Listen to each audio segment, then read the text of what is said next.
During the 3 months of armed clashes in the Donbas region, the Kiev authorities have not been able to quell the uprising of the people's militia. Inept command, thousands of dead soldiers, and a critical shortage of funding does not give the Kiev regime any hope of winning. Kiev's appeals to NATO for military assistance were ignored. So far, the conflict in the east of Ukraine looks local, and the attempt to provoke Russia into a war with Ukraine did not work.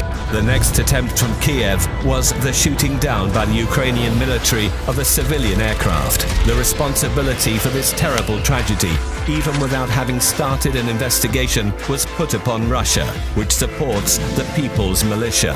Such a crime was necessary for the Kiev regime to make this conflict international and to show the whole world that the People's Militia are the international terrorists. The exposure of this fabrication by the SBU fake militias negotiation, as well as the hard facts provided by the Russian General Staff, proved the involvement of the Ukrainian army in the plane crash. This provocative murder was carried out under the orders of Kiev and the American Special Services in order to draw NATO into a war with Russia.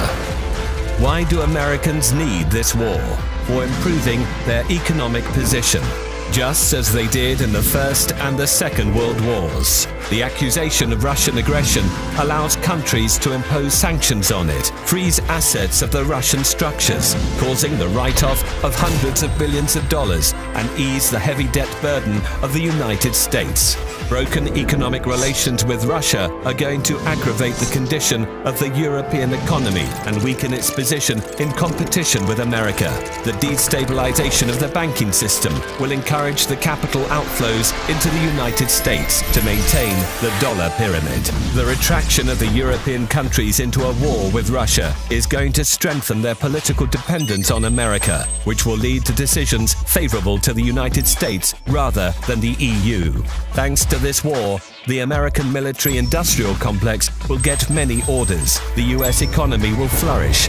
Meanwhile, weakened by the war, Russia will be easier to control, as it used to be in the dashing 90s. Thus, after destroying the main competitors on the world's arena, America will get a strategic advantage in the fight for global leadership with China.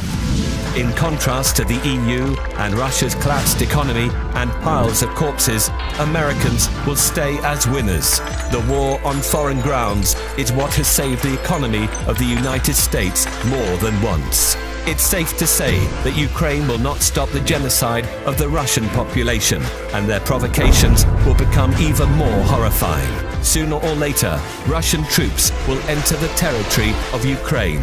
But to avoid millions of Russian, Ukrainian, and European victims, the EU leaders must turn away from their overseas owners and admit that Russia does not only protect its national interests, but seeks to prevent the outbreak of World War III.